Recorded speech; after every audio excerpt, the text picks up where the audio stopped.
Thanks to all. This meeting in a cultural center of Frontline Socialist Party, respected organizers and distinguished speaker of to this event. On behalf of the Socialist Student Front from Bangladesh, I extend our greetings to you all. This program is not only well-timed but also a step forward in the effort to build unity among leftist student organizations across the South Asia. All over the world, under the aggression of capitalism and imperialism, the education sector is being privatized and commercialized, and Bangladesh is no exception. The trend of commercializing education in our country began decades ago, when the state abandoned its responsibility for primary education. This gave rise to the proliferation of private initiatives, pre-cadet schools, kindergartens, English medium schools, and private educational institutions. As a result, large section of ordinary people have been excluded from education due to financial constraint. Even in an independent nation, universal access to basic primary education has not been guaranteed. To this day, nearly 25,000 villages in Bangladesh lack of government primary school. The situation is in secondary education is even more miserable. Out of 18,795 schools, only 317 are public. These schools face acute teacher shortage alongside many other systematic problems. After independence, the Kudrati Khoda Commission of 1973 recommended allocating 5 to 7% of GDP to education. The most recent national education policy 2010 stated that the government would allocate 4% of GDP education by 2018.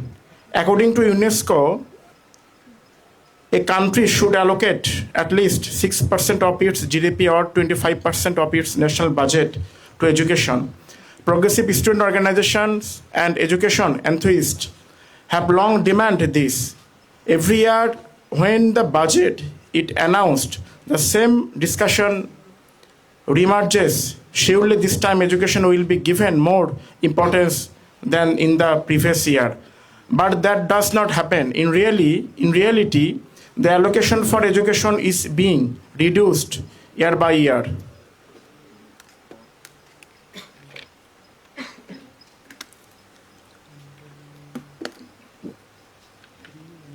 The previous Awami League government pushed the entire education system towards commercialization, privatization, and compression.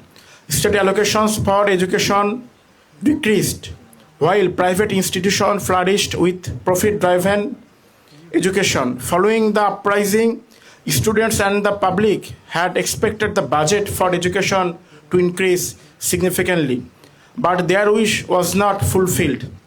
In the first budget of the post-uprising government in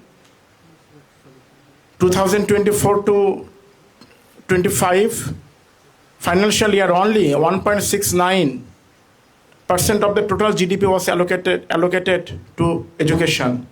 Overall, low allocation in the budget will have harmful effects on every level of education. Education is a basic and human right. A democratic state is obliged to ensure the right for its citizens. But we are witnessing the opposite. By failing to provide adequate funding, the state and government are both restricting access to education and driving the sector towards privatization and commercialization and ominous future. This will push primary education even more forcefully towards privatization. Cutting funds at this level means weakening the very foundation of the education system since a student educational base is built at this stage. Meanwhile, educational institutions in Bangladesh have yet to fully recover from the impact of COVID-19. During the pandemic, the education of nearly 37 million students in the country was disrupted in various ways.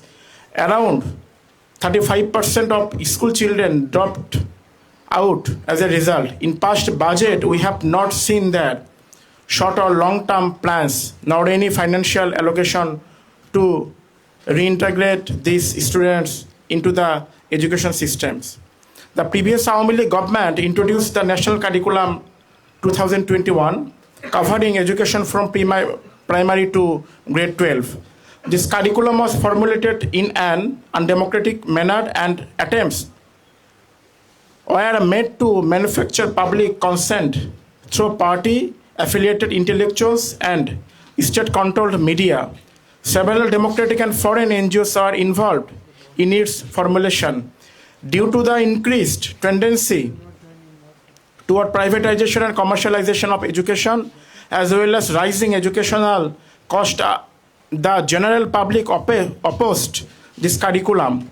The examination systems and syllabus are designed in such a way that comprehensive and fundamental learning was severely disrupted. The abolition of the pass-fail system led to a decline in educational standards within institutions, while dropout rates increased. Sadly, other student organizations failed to grasp the grave consequences of this curriculum. We described it as a curriculum that destroyed knowledge, science, and humanity. Demanding its repeal, we organized a national-wide campaign and collected 500,000 public signatures. We built a movement involving eminent educationists, intellectuals, teachers, students, and guardians. We formed education protection committees by mobilizing students. After the mass uprising, we met with the interim government and reiterated our demand for its abolition. The current interim government has now repealed this curriculum. Higher education has become one of the biggest arenas to make profit. In public universities, fees have increased more than tenfold in the past decade. Commercial night courses have been launched in exchange for exorbitant sums, while universities rent out their facilities to generate income. So-called quality improvement fees, rising form fill-up charges, inflated admission fees, and other hidden costs are being extracted from students. The previous Awami League government introduced the slogans of a smart education system and a smart campus. They claimed universities in the smart era would function as a bridge between universities and industries. Put simply, universities would exist to meet the needs of industries. Research agendas, subject matter, and academic structures would all be shaped by the interest of industrial capital. Domestic and foreign corporations would invest in universities. Thus, public universities funded by people's money would no longer serve the public good, but instead be turned into tools for the narrow interest of a wealthy minority. Corporate entities would decide what is taught and what research topic are pursued. This would not only severely obstruct the pursuit of knowledge and truth, but also deal a multifaceted blow to the academic autonomy of universities. The new rhetoric is that universities should produce transformational formational skills and emphasize job-oriented learning. Why? Because in today's global economic crisis, capitalists are being forced to continuously change their modes of business and field to investment. To meet this need, they require a labor force equipped with transformational skill. Universities are being reshaped accordingly. In smart Bangladesh, labor-intensive industries are being replaced with technology and machine-based industries. But increased mechanization will not reduce working hours or make labor joyful. It will lead to layoffs, sinking employment opportunities, and growing unemployment. This is a real meaning behind job-oriented quote-unquote education. Behind flashy slogans, the ruling class of Bangladesh is intensifying multifaceted attack on universities, on education, smart universities, virtual universities, blended learning. All of these are just new versions of the same agenda. This attack began with the Universities Grants Commission 20 years strategic plan drafted in 2006 on the advice on the World Bank.